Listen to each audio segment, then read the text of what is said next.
नमस्कार। एक बार फिर YouTube के इस चैनल के लिए मैं सुभाष शर्मा आज आपसे ये जो प्राण वायु है, ऑक्सीजन है, जिसके बगैर कुछ सेकंड से ज़्यादा जीना असंभव है, आज इसका महत्व और इस पर पक्ष विपक्ष दोनों ओर से हो रही जो बयानबाजी है उस पर आज आपसे चर्चा करूंगा। मैं चर्चा शुरू करने से पहले आपसे सिर्फ इतना कहना चाहता हूं कि इस ब्रह्मांड में, इस यूनिवर्स में जितने भी ग्रह हैं या जहां तक अभी हम पहुंचे हैं, उनमें सिर्फ पृथ्वी पर ही जीवन सिर्फ इसलिए है कि ऑक्सीजन एकमात्र ग्रह ऐसा है जिस पर ऑक्सीजन है, और ऑक्सीजन ना हो तो जीवन नहीं है। सारी गैसेज हों और ऑक्सीजन ना हो तो भी जीवन नहीं है। इस पृथ्वी पर जो लोग, जो प्राणी, जो जीव हवा से ऑक्सीजन नहीं ले पाते, वो पानी के अंदर रहकर पानी में घुली हुई ऑक्सीजन का इस्तेमाल करते हैं। यानी ऑक्सीजन तो हर जीवित प्राणी के लिए जरूरी है, और इसीलिए ये एक पूरे अभी तक हमारी जानकारी में जो आया है, इस पूरे सौर मंडल में एकमात्र ग्रह हमारी पृथ्वी ही ऐसा है जहां पर ऑक्सीजन है। यानी अगर जीवन है तो ऑक्सीजन है। ये एक बात सिद्ध हुई यहां। आइए आगे बढ़ते हैं। ऑक्सीजन का महत्व तो शुरू से सब जानते हैं। ये कहने को तो हमारी पीरियोडिक टेबल का एक एलिमेंट पर है, O2, लेकिन अगर इसका पर्याय ढूंढना जाए तो इसका पर्याय है जीवन। आज स्थिति ऐसी हो गई कि कोरोना महामारी के चलते पहले कोविड-19 और अब ये जो इसका नया वर्जन आ गया है ना, ये दरअसल कोविड-21 है। हमने जब तक कोविड-19 जो कि दिसंबर 2019 में आया था, इसकी वजह से इसको नाम दिया गया कोविड-19। 2020 आते आते ये पूरे दुनिया में फैला, और जब लगा कि अब शायद ये नियंत्रण में आ गया तो ये कोविड-19 अब ये विकराल रूप धारण करके कोविड-21 बन चुका है। और इस पर अभी शोध जारी है। अभी शायद इस पर शोध की शुरुआत भर हुई है। तो आजकल बातचीत चल रही है कि जब बयान सुनते हैं दोनों तरफ से, हालांकि जो इसमें जो जहां जहां सरकार है, वो चाहे आम आदमी पार्टी की सरकार हो, चाहे प्रदेशों में भारतीय जनता पार्टी की या कांग्रेस की या किसी अन्य दल की सरकार हो, कहीं ममता बनर्जी की सरकार हो, कहीं शिवसेना गठबंधन की सरकार हो, जो सत्ता में है उनके बयान अलग हैं, और वो लोग जो उस प्रदेश में सत्ता में नहीं है उनके बयान अलग हैं। तो आइए जरा इनका विश्लेषण करते हैं। देखिए, जब मैं ये सुनता हूं डॉक्टर हर्षवर्धन को कहते हुए, डॉक्टर हर्षवर्धन स्वयं एक डॉक्टर है, उनका ये बयान और भी ज्यादा आपत्तिजनक इसलिए हो जाता है कि वो स्वयं भी एक डॉक्टर है। वो कह रहे हैं कि दिल्ली को उसके कोटे से ज्यादा ऑक्सीजन दी जा रही है। हर्षवर्धन जी, आप कोटा निर्धारित करेंगे? आप बताएंगे किस मरीज को कितनी सांस लेनी है? ऐसा है तो ये भी तय कर दीजिए कि कितना, 1 मिनट में दिल कितने बार धड़कना चाहिए, हमें कितनी बार अपने फेफड़े फुलाने का अधिकार है, उसका भी कोटा बना दीजिए ना। वो भी क्यों नहीं बना लेते? अब आप ये कहोगे कि जितना कोटा है, यानी कोटे से ज्यादा ऑक्सीजन अगर बीमार लोगों को जरूरत होगी तो वो आप नहीं दोगे, क्योंकि आप तो कोटे से ज्यादा दे रहे हो। डॉक्टर हर्षवर्धन जी, आपसे पूछना चाहता हूं, आप स्वयं एक बड़े लोकप्रिय डॉक्टर हो, आपने दुनिया में ऐसा काम किया है कि उसके लिए आपको, आपके इन उल जलूल बयानों के बावजूद, दबाव में जो आप बयान दे रहे हो शायद आपको कहीं ना कहीं से कहा जा रहा होगा कि सारी बातें तो प्रधानमंत्री को बोलनी पड़ रही हैं, आप कुछ क्यों नहीं बोलते। तो उन्हें जो समझ में आया उन्होंने कह दिया कि लगे कोटे से ज्यादा ऑक्सीजन दिल्ली को दी जा रही है। वाह, क्या जवाब एक डॉक्टर ने दिया है। मैं आपसे ये पूछना चाहता हूं कि जब पोलियो के इलाज के लिए, पोलियो को जड़ से समाप्त करने के लिए उसकी ड्रॉप्स, पोलियो ड्रॉप्स बांटी जा रही थी, उस वक्त आपका बहुत बहुत बहुत महत्वपूर्ण योगदान था। हम उसके लिए आपका एक बार फिर आज आभार प्रकट करते हैं। मगर यहां मैं आपसे ये सवाल करना चाहता हूं डॉक्टर हर्षवर्धन जी कि कितना कोटा था पोलियो की ड्रॉप्स देने का? 1 बार, 2 बार, 3 बार, 5 बार? और मेरी जानकारी में तो अपने देश का कोई ऐसा संसाधन नहीं था जिसको ना झोंक दिया हो पोलियो को खत्म करने के लिए। एक जुनून की तरह से आपने उस पोलियो मुक्ति का अभियान जो है उसमें पार्टिसिपेट किया था, उसमें भाग लिया था। इसीलिए आज आपकी कदर भी है, इसीलिए हम आपको यहाँ डिस्कस भी कर रहे हैं, वरना आपके बयान को तो कूड़ेदान में फेंक देते हम। अगर आप एक योग्य डॉक्टर हो, आपने जो पोलियो ड्रॉप्स का निर्धारित कोटा था, आपके हिसाब से 3 बार, 4 बार, 5 बार पोलियो ड्रॉप्स बांटने के बाद ये पोलियो खत्म हो जाना चाहिए था। आपने सालों चलाया इस अभियान को, कोटे से 100-150 गुना ज्यादा आपने पोलियो ड्रॉप्स का इस्तेमाल किया ना। तो जब आपकी अपनी बारी आई और आप जानते हो इस बात को कि अगर किसी बीमारी को जड़ से समाप्त करना है तो उसमें कोटा नहीं देखा जाता। सदी के महानायक को भी आपने उसके विज्ञापन में, आपने और पिछली सरकारों ने भी, यहाँ केवल एक सरकार का काम नहीं है, ये सब ने मिलकर के किया। और अगर पोलियो की ड्रॉप्स का भी कोटा देखने लगते ना तो आज आपके अगल बगल में कितने ही विकलांग, दिव्यांग घूम रहे होते। तब आप छाती चौड़ी करके नहीं कहते, जो अपने नाम की तालियां बजवा लेते हो कि पल्स पोलियो को खत्म करने, सॉरी माफ कीजिएगा, पोलियो को खत्म करने के लिए जो पल्स पोलियो बांटी गई और उसका जो प्रभावी तरीके से पूरे देश के अंदर एक अभियान चलाया गया, उसमें डॉक्टर हर्षवर्धन का भी बहुत बड़ा हाथ है। और आज आप राजनीति के चलते, सिर्फ इसलिए कि आप जहां से सांसद हो, जिस क्षेत्र से, वहां की सभी 10 विधानसभा सीटें आपकी भारतीय जनता पार्टी और आपके समर्थक हार गए। उन्होंने सबने आम आदमी पार्टी को जिता दिया। ये भी है, आपके अंदर कोई खींच है क्या अभी भी उस कुंठा के साथ जी रहे हो? क्यों हर्षवर्धन जी, जवाब तो दीजिए। ये बयान एक डॉक्टर के रूप में अच्छा लगता है क्या? चलिए, आप दबाव में हैं, आप तो कभी मानेंगे नहीं।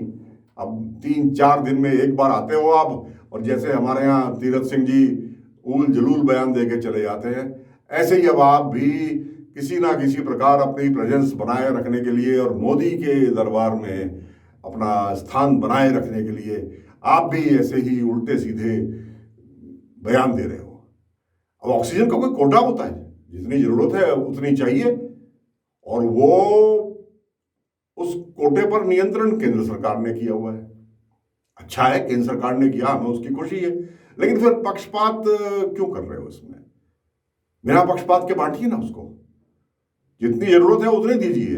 बल्कि मैं तो सच बताऊं कि अगर हॉस्पिटल्स में और मरीजों में ऑक्सीजन की उपलब्धता पर बेफिक्री नहीं होगी तो उस इलाज का कोई असर भी नहीं होगा। मैं आपको ये भी बता दूं, अगर एक मरीज आज अपने मुंह पर मास्क लगाता है ये सोचकर कि अभी मैंने सोशल मीडिया में भी देख लिया, मेरे परिजनों ने भी मुझे बता दिया, मेरे जानकारों ने फोन करके ही बता दिया कि कल सुबह 8 बजे तक की तो भाई है, तो वो 8 बजे तक का सुकून नहीं लेगा, वो 8 बजे के बाद की सोचेगा। तो आपने माहौल ऐसा बना दिया।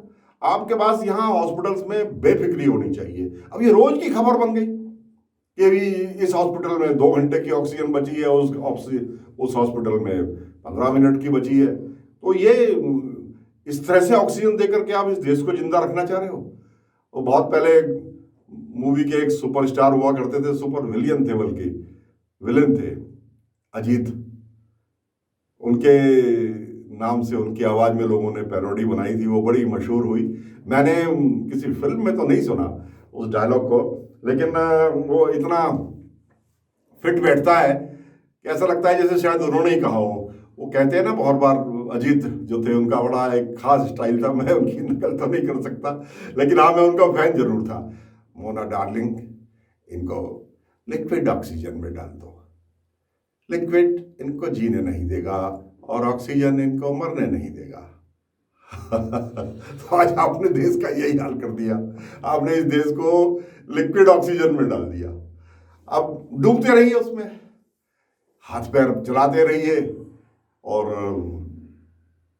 लिक्विड में तो डूबता ही है आदमी और डूब के मरता ही है। लेकिन उस है लिक्विड ऑक्सीजन, तो फिर थोड़ी देर में याद आता है, अरे ये तो ऑक्सीजन है, सुबह 8 बजे तक की तो है, रात के 2 बजे तक की तो है। तो फिर आदमी 2 सांस लेकर के फिर जिंदा रहने की ख्वाहिश पे फिर हाथ पैर मारने लगता है। तो आज कमोवेश उस सुपर विलन अजीत का जो एक उनके नाम पर जो बनाया गया डायलॉग है, आज देश उसी हालत में आप लोगों ने पहुंचा दिया है। आज योगी जी का एक बयान अभी देखा, क्या क्या कमाल का योगी जी का ज्ञान है। वो योगी जी जिनके गोरखपुर में उनके मुख्यमंत्री बनते ही सैकड़ों बच्चे इसलिए मर गए थे, इसलिए वो बेचारे यमराज के हाथों उनको उनको मृत्यु मिली कि आपके उस गोरखपुर के हॉस्पिटल में ऑक्सीजन नहीं थी, ऑक्सीजन समाप्त हो गई थी। आज आप ये बयान दे रहे हो कि वो आदमी भी जिसको ऑक्सीजन की जरूरत नहीं है वो ऑक्सीजन मांग रहा है। योगी जी, ऑक्सीजन की जरूरत किसको नहीं है? क्या आपको नहीं है? सीख लिया आपने बगैर ऑक्सीजन के जीना? सीख लिया हो तो बताइए, फिर करते हैं आपके आसपास कुछ इंतजाम ऐसा। एक दिन कुछ घंटे ऐसे रह करके दिखाइए ना। आप कह रहे हैं कि ऑक्सीजन के पीछे वो भाग रहे हैं जिनको ऑक्सीजन की जरूरत नहीं है। कोई तो बताइए जिसको ऑक्सीजन की जरूरत नहीं है। आपके सांसद, ये महाराजगंज के सांसद क्या कौशल किशोर, ये क्या कह रहे हैं? ये कह रहे हैं कि मैं धरना दूंगा, पार्टी को अच्छा तो नहीं लगेगा, मैं धरना दूंगा, फिर अगर ये स्थिति आई तो। आपके सांसद हैं वो, उनका भी तो जवाब दीजिए। आपके कानून मंत्री ब्रजेश पाठक की वो चिट्ठी क्या फर्जी है? इस चिट्ठी में वो लिख रहे हैं कि बहुत बुरी स्थिति है। वो तब लिखी थी चिट्ठी जब आप कलकत्ता घूम रहे थे। आज बड़ी मासूमियत से आप कह देते हो कि ये कोरोना महामारी के रूप में फैल गया। ये पहली वेव से, पहली लहर से 30 गुना ज्यादा। हाँ, ये मैं सभी दर्शकों को बताना चाहता हूं प्रामाणिक रूप से। इस बात को कल शाम को हमारे यशस्वी मुख्यमंत्री, यशस्वी उनके नाम के आगे ना लगाओ तो वो नाराज भी हो जाते हैं, योगी जी ने कल ये बयान दिया कि कोरोना की ये दूसरी लहर पहले से 30 गुना ज्यादा बढ़ी है। ये आपने 30 गुना नाप ली और आप कह रहे हैं मैं तो स्वयं भुक्तभोगी हूं इस बीमारी का। तो फिर ये भी बता दीजिए कि जब ये 30 गुना बड़ी बीमारी आपके प्रदेश में फैल गई है और ये महामारी का रूप ले चुकी है जैसा कि आपने कहा, तो आप कलकत्ता में क्या कर रहे थे? वहां आप मीटिंगें क्यों कर रहे थे? भाग रहे थे क्या परिस्थितियों से? मुंह छुपा करके भाग रहे थे क्या? देखिए, हमने आपको पकड़ लिया, हमने आपको मुंह नहीं छुपाने दिया। हम तो आपको ले आए उत्तर प्रदेश में, वापस ले आए ना जहां के लिए आपको चुना गया। तो ये उलझुल बयान देने बंद कीजिए। और भारतीय जनता पार्टी के लोगों, आपको बार बार इसलिए टारगेट करना पड़ रहा है कि ये आप ही की जिम्मेदारी है।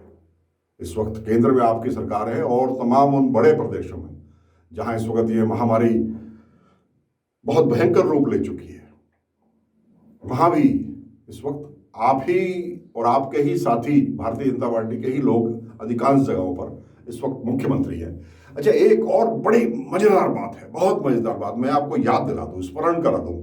बार बार सोशल मीडिया भी, मेन स्ट्रीम मीडिया भी, और ये भगवे, इनको भगवाई कहना पड़ता है फिर ऐसे में, ये जो भारतीय जनता पार्टी के लोग हैं, ये किसी भी दिल्ली की किसी भी समस्या पर केजरीवाल को कोसने लग जाते हैं। क्यों कोसते हो आप केजरीवाल को? आपने तो सारी ताकत उसकी, केजरीवाल की सारी शक्तियां, सारे उनके अधिकार तो आपने लेफ्टिनेंट गवर्नर को दे दिए। लेफ्टिनेंट गवर्नर क्या कहीं एकांतवास में आनंद ले रहे हैं? अपनी तनख्वाह गिन रहे हैं क्या? नोट रोज गिनते हैं कि आज इस महीने कितनी तनख्वाह मिली, कितने भत्ते मिले? ये काम तो उनका है। आपने तो ये मान लिया कि दिल्ली में तो मुख्यमंत्री के पास कोई अधिकार ही नहीं है और आप बाकायदा उसके लिए एक कानून लेकर के आए। तो लेफ्टिनेंट गवर्नर कहाँ हैं आपके? और मोदी जी, आपसे पूछना चाहता हूं कि आपने जब उनको आप मुख्यमंत्री नहीं मानते, जब आप ये कहते हो कि मुख्यमंत्री के पास कोई ताकत नहीं है, वहां सारी पावर आपने लेफ्टिनेंट गवर्नर को दे दी, तो आपने उनको क्यों नहीं बुलाया मीटिंग में? क्यों बुलाया आपने मुख्यमंत्री को? किस वजह से बुलाया? ये भी तो जानना चाहता हूं। कितना झूठ बोलोगे इस जनता से? कितना झूठ बोलोगे? कितना गिरोगे इस राजनीति के लिए? जनता से द्वारा इलेक्टेड मुख्यमंत्री को संसद में आप मुख्यमंत्री नहीं मानते, और जब काम करने की बारी आती है तो आप जिम्मेदारी अरविंद केजरीवाल पर डालते हो। वो अलग बात है कि अरविंद केजरीवाल ने आपके उस संसद के आदेश को कूड़े के ढेर में डाल दिया, और जनता के प्रति वो उत्तरदायित्व है, जनता के वोट लेकर के जीत करके आगे आए हुए हैं, तो वो स्वयं वॉलंटियर करके स्वयं सेवक बन के आगे काम कर रहे हैं। वो भी कह सकते थे कि ये सब जिम्मेदारी तो लेफ्टिनेंट गवर्नर की है। तो आप कोरोना काल में आपने धूर्तता की, मक्कारी की सारी सीमाएं आपने लांघ दी। आप इतना गिर चुके हो इस राजनीति के दलदल में कि आज आप ऑक्सीजन कोटे से ज्यादा दे दी, ऑक्सीजन वो मांग रहे हैं जिनको ऑक्सीजन की जरूरत नहीं है, और इंसानियत और मानवता और इस जीव को जो मूलभूत चीज जिसके बिना वो जिंदा नहीं रह सकता। पानी के बिना तो आप 2-4 दिन जिंदा भी रह सकते हो, ऑक्सीजन के बिना तो 2 मिनट 3 मिनट से ज्यादा जिंदा रह के दिखाइए ना। आप ये कह रहे हो कोटे से ज्यादा दे दी, वो मांग रहा है जिसको जरूरत नहीं है। ये उल जलूल बयान देने बंद कीजिए, जनता की सेवा करिए। और आज सिर्फ इतना ही, ज्यादा नहीं, इतना ही बोलूंगा कि ऑक्सीजन अगर ये सरकार बेसिक, हम रोटी नहीं मांग रहे आपसे, हम आपसे नौकरी नहीं मांग रहे, हम आपसे जीडीपी बढ़ाओ ये नहीं मांग रहे, हम आपसे तेल सस्ता करने के लिए नहीं कह रहे। हमने आपको कोई ऐसी असंभव मांग नहीं आपके सामने रखी। हमने इतना ही कहा कि हमको ऑक्सीजन दे दो, हमारे मरीज को दे दो। हम स्वस्थ लोग तो अपने हिस्से की ऑक्सीजन वातावरण से खुद खींच लेंगे, अभी हमारे फेफड़ों में इतनी जान है। लेकिन जब ये फेफड़ों में संक्रमण के चलते इतनी जान ना रहे, तब तो हमें ऑक्सीजन आप ही दोगे ना, और कौन देगा? इसलिए आज देश की जनता के दर्द से जुड़िए, और इस जनता के दर्द से जुड़ करके जो आज की पहली ही जरूरत है, आज कोई वैक्सीन भी नहीं मांग रहा, दवाई भी नहीं मांग रहा। लोग कह रहे हैं कि हमें बस ऑक्सीजन दे दो, जिंदा रह जाएं। जिंदा रह जाएंगे तो हमारी प्रतिरोधक क्षमता हमें खुद ठीक कर देगी। जिसके अंदर बची है, जिसके अंदर प्रतिरोधक क्षमता, जिसकी इम्यूनिटी खत्म हो गई, वो बेचारा क्या बचेगा? लेकिन उसको मरने से पहले सरकारी मौत तो मत दीजिए जो आप दे रहे हो। बहुत सारे अस्पतालों में आज लगातार मर रहे हैं। कल राजकोट गुजरात में मरे, कल अमृतसर में मरे, मेरठ में अभी सुबह सुबह एक सब इंस्पेक्टर की मृत्यु हो गई है एक हॉस्पिटल में ऑक्सीजन ना मिलने से, और उसको लेकर के वहां हंगामा मचा हुआ है। पता नहीं अभी वो क्या रूप लेने वाला है आगे। और उसके परिजनों ने इस वक्त उस हॉस्पिटल में आप उस हॉस्पिटल में हंगामा कर रखा है, और आपका एक भी जिम्मेदार आदमी आगे आकर के ये बताने को तैयार नहीं है कि आखिर उस सब इंस्पेक्टर को ऑक्सीजन क्यों नहीं मिली। तो इसलिए ये झूठा जो आज आप अपनी वाहवाही, आज भी आप अपनी वाहवाही लूटने के लिए, अपनी छवि बनाए रखने के लिए जो ये प्रपंच कर रहे हो ना, ये प्रपंच छोड़ दीजिए। ये प्रपंच छोड़ दीजिए। ये पूरी मानव जाति के खिलाफ एक बहुत बड़ा अपराध आप कर रहे हो। इसलिए आज बस इतना ही। एक और मुद्दे पर, ज्वलंत मुद्दे पर मैं कल फिर आपके बीच में आऊंगा। तब तक के लिए आपसे विदा लेता हूं। नमस्कार।